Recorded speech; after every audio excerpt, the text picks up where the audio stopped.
SystemsWiki Collaborate profiles. Every entity within a Kumu project has a profile on the left. So when you're looking at the map itself and nothing is selected, you're looking at the profile page for the map.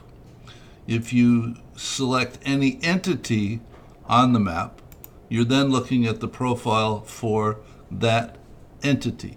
And elements, connections, and loops, which are the only three kinds of, sorry, I didn't mean to connect with that one, and loops can have profiles, and it's recommended that if you create any of these, you write some sort of extended description of what you actually intended it to imply, because the short labels that we affix to things are often sufficient to jog our own memory as to what we meant, though more often than not sufficient to give someone new to the project and the chaos that it represents on an ongoing basis usually, what was actually intended by that particular entity. Now, if you are a collaborator, you can create these elements, and when you do, as I said, you should come over here and you should go ahead and actually edit the text associated with it, or you can actually include an image in this space in the profile, or multiple images if you like.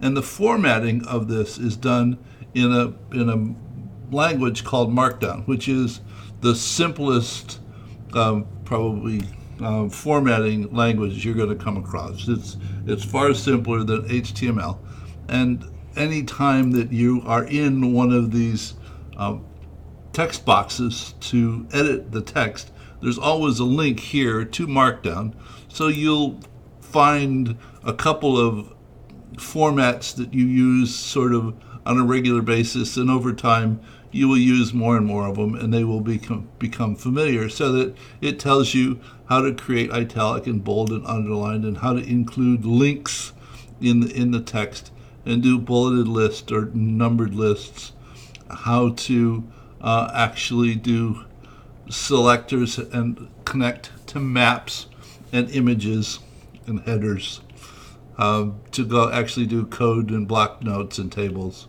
So all of these, but there's the entire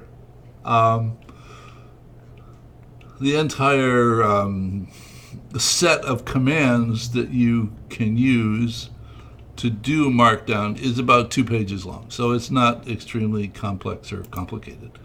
So I firmly recommend that if you are a collaborator, when you create or modify elements, you go ahead and actually write some text to explain what it was that you meant to do.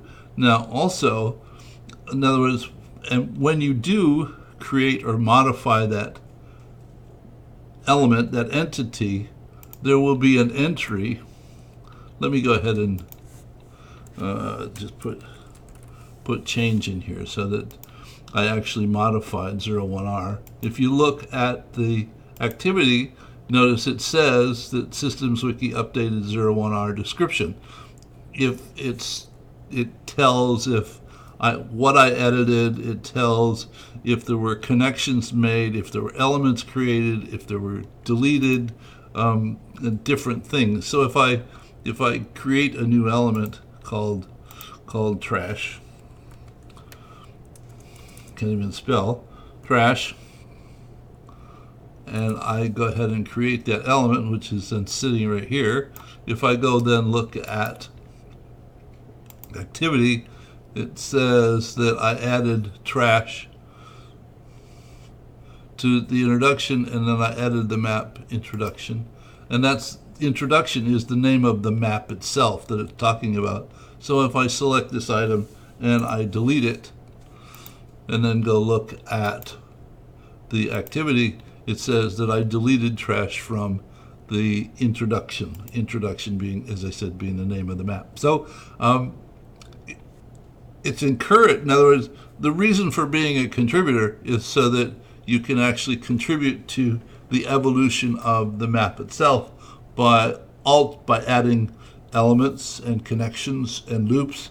And in several videos in the near-term future, like right after this one, I will do a video about elements and one about connections and one about loops, so that if you're not actually familiar with that aspect of relationship models, looking at those videos will give you a sense of it. And as I said, in all of the SystemsWiki projects, there will be a link for SystemsWiki Collaborate in references, which will pop a light box and provide access to all of these videos that I'm doing about or associated with collaborating on projects in the SystemsWiki context. So hope you found this useful, and I'll be back with another video before too long. Take care. Bye.